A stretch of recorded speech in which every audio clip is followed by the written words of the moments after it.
20% on every single ship, through the most important waterway on Earth. That's not a tariff. That's a toll booth on the world's gas tank, and you're paying it whether you like it or not. Here's the promise.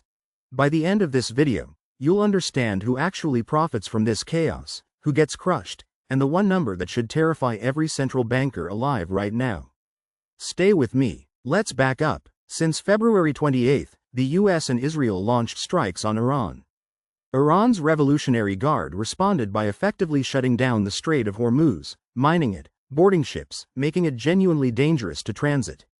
Before that war started, a quarter of the world's seaborne oil trade and about 20% of global LNG moved through that 33-kilometer-wide choke point every single day. 20 million barrels, daily, gone. A ceasefire held for a few weeks. Markets breathed, oil drifted back down, and then, over the July 12 weekend, U.S. forces bombed more than 80 targets inside Iran. Iran closed the strait again. And on July 13, Trump posted on Truth Social. The U.S. is reimposing the naval blockade, effective July 14, and from now on, every ship using the strait pays a 20% toll on its cargo.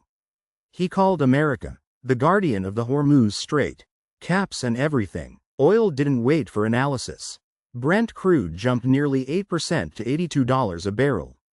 West Texas Intermediate moved the same. And as of right now, 230 loaded oil tankers are sitting inside the Persian Gulf with nowhere to deliver their cargo. Here's where it gets genuinely insane.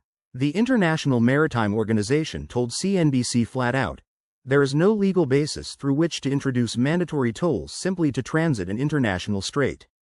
The U.S. military was still working out the logistics hours after Trump posted. This is a naval blockade at a scale the U.S. hasn't attempted since the Cuban Missile Crisis, and there was no playbook then, either. But here's the part that hits your wallet. Iraq, Kuwait, Qatar, and the UAE have no bypass. They ship through Hormuz or they don't ship. Saudi Arabia has some pipeline capacity, but the IEA estimates only 3.5 to 5.5 million barrels a day can be rerouted, leaving a potential net shortfall of up to 16.5 million barrels daily if the strait stays effectively closed. Gulf states are already losing roughly $1.1 billion in oil revenue per day. The OECD now forecasts U.S. inflation hitting 4.2% this year. The UK is expected to breach 5%. Germany's growth forecast was cut to 0.6%.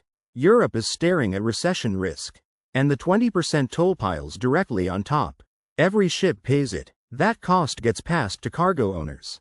Cargo owners pass it to you. Higher energy prices, higher freight surcharges, higher food costs, because up to 30% of globally traded fertilizers also move through Hormuz. So who wins? Honestly, and this bugs me, it's US and Canadian oil producers. Global buyers are scrambling for alternative supply. Canadian crude exports are surging. American drillers are printing money. Defense contractors supplying the naval operation? Thriving. The losers are everybody else.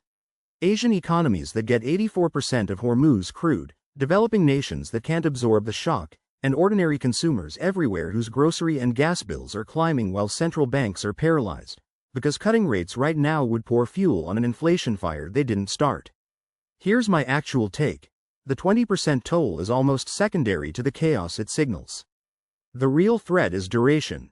Solability's models show that a prolonged closure could knock 4.38% off global GDP, nearly $5 trillion in economic damage. If the strait stays effectively blocked for months, U.S. strategic oil reserves run dry, and the inflation spike that follows makes everything we've seen so far look mild. The hidden winner nobody's talking about?